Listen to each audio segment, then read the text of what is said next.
What's going on, guys? Duelim here, back again with another video. And today we're going to be talking about a change that Scopely made right under our noses, and they didn't tell us anything, and it's about Cosmic Crucible. So if you're ready, let's get into it.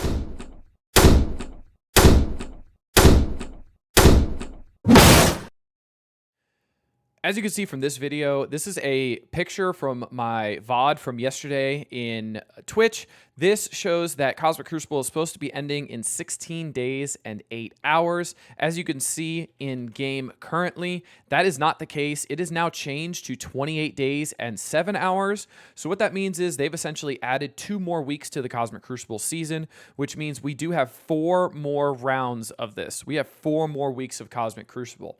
So people's plans of staying towards the top might be dashed because level 100 is coming, and the people like Juicy, who's in the top 50 of Cosmic Crucible right now, are going to be facing some massive defenses because of the level cap increase. So I wanted to help you guys and let you guys know this to plan accordingly. And let's also look at some new defenses that we've seen in Cosmic Crucible over the past couple weeks with Extreme X-Men coming out to see how we can counter them the best way possible for the last month of Cosmic Crucible. For the first extreme variant that I've been seeing is going to be the full extreme team with Rogue dropping Cyclops. Cyclops is going to be the correct one to drop always because Cyclops just does absolutely nothing. He's extremely slow, never takes a move, and all he does is scream at people on the battlefield. So you can see this team here. I used Superior 6. You can see my Vulture and my Spider Slayer did die because of the pings from Gambit. You can see a 2-diamond G18 Gambit is really strong. And with those kill rewards, these defenses are going to continue getting stronger. You can see my defense here. I have pretty much the same thing, but I don't have Sunspot. I used Forge, Gambit, Nightcrawler, Rogue, and then I used Bishop. The placement here is a little wonky. I actually have Rogue on the end with Bishop next to Rogue, so it kind of messes with the MoE counter a little bit. As you can see, it just barely one-shot it. Kang is at very low life, so for efficiency points, this isn't the best, but it is still a one-shot. But the bigger the Forge you get, the bigger the Nightcrawler you get, the less likely this is to work. Another extreme variant that I faced yesterday, actually, or 2 days ago, was going to be Gambit, Nightcrawler, Apocalypse, Rogue, and Bishop. I went in here with MoE and Apoc, so let's see how this fight goes. Kicking off this fight, I'm going to be using the Titania ult on Bishop, so he will have Disrupt, so he doesn't get a reflexive taunt or anything like that. I did use it on Bishop because he has that pre-taunt, so I had to use it on him. Then I ended up using, obviously, Kang passive, procs all the dodges. Then I started working on Nightcrawler because putting slow on him is always beneficial.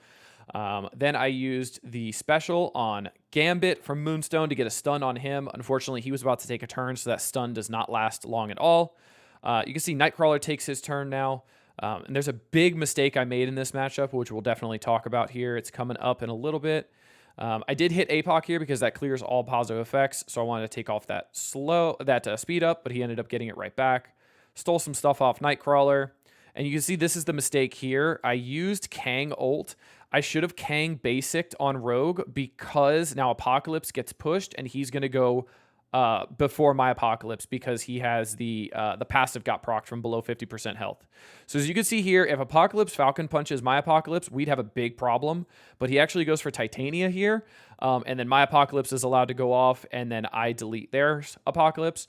But you can see this could have been really bad if they deleted my Apoc here. So I got really lucky. That was definitely not a button I should have pressed, but it was a win. But if you see this, don't ult with Kang because you don't want to push their Apocalypse. But yeah, that's one of the other ones I've been seeing. Let's get into the next one.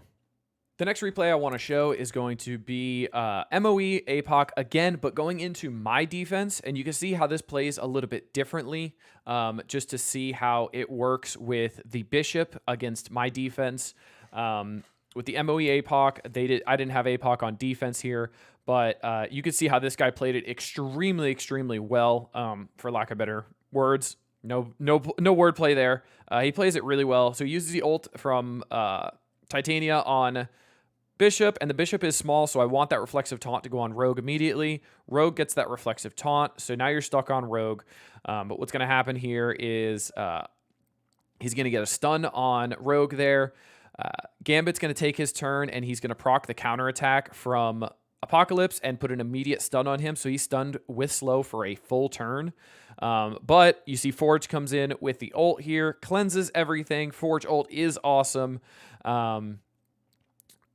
Rogue does not have Safeguard currently because she had that disrupted, so she didn't get any safeguards or anything like that.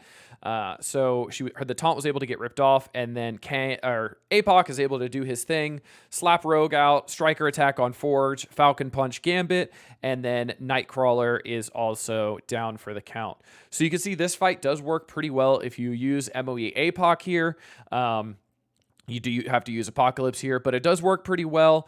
As you can see, this may not work as good with a bigger Forge and a bigger Nightcrawler for obvious reasons. Mine is obviously free to play. I didn't pay for either of them, but they get better and better the bigger you get, so be wary of that. But if you see smaller Nightcrawlers and smaller Forges, go all out with Apoc and MoE, and you will get wins as efficient as this.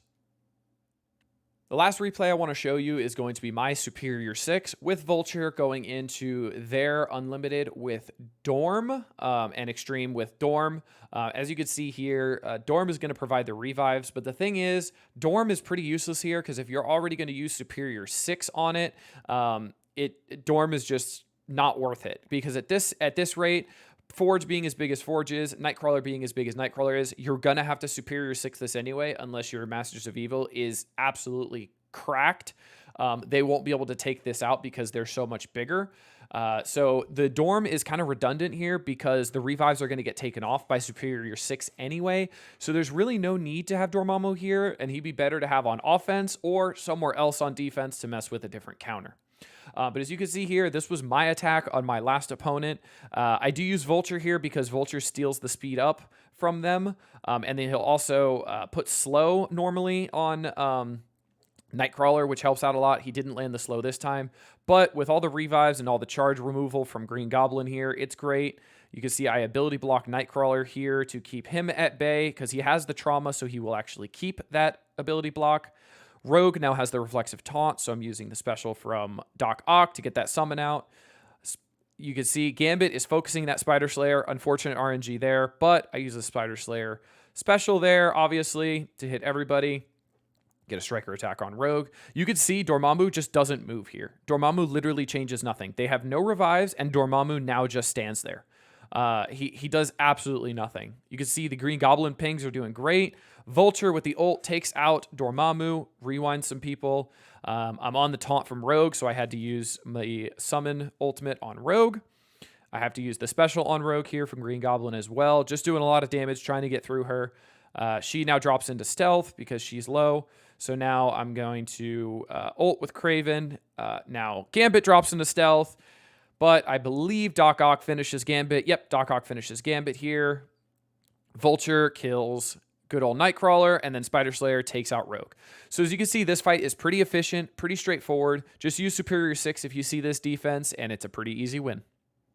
That's going to be it for all the extreme and unlimited counters that I've been able to see that works well for me. I hope they work well for you, and I hope they help you climb those leaderboards as high as you can for the last 4 weeks of this Cosmic Crucible season to make sure you start off next season as high as possible so you're able to get those diamond orbs that they're throwing in there. No more Diamond Dawn orbs, so Cosmic Crucible is going to be extremely important from here on out to progress your roster as quick as humanly possible and get as many diamonds as you can.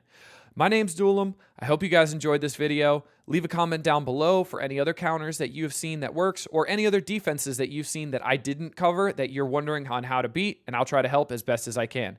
But until next time, this has been Duelam. Later, y'all.